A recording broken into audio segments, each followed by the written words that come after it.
You guys have chairs and umbrellas on that, or we can rent an umbrella, right? Because we're gonna need space. I'm gonna try the buy one before you came.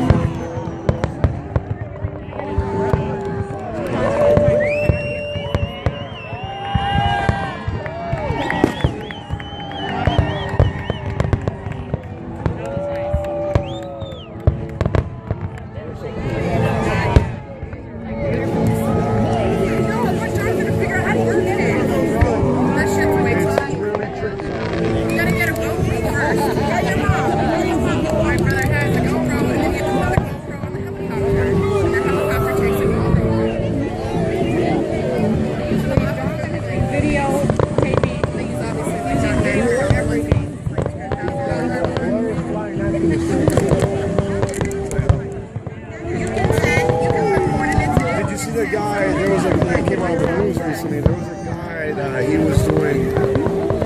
He gets paid to use a drone to do like landscaping footage for developers. Like he gets an aerial view of the city, you know, and they can kind of like plot. Right. So some lady was in her condo walking around naked, and she sees this drone outside of her apartment. But it wasn't filming. He wasn't filming her. He was facing the opposite direction. But you can't tell which way that thing is facing, and what their intention was. So she, I don't know what exactly.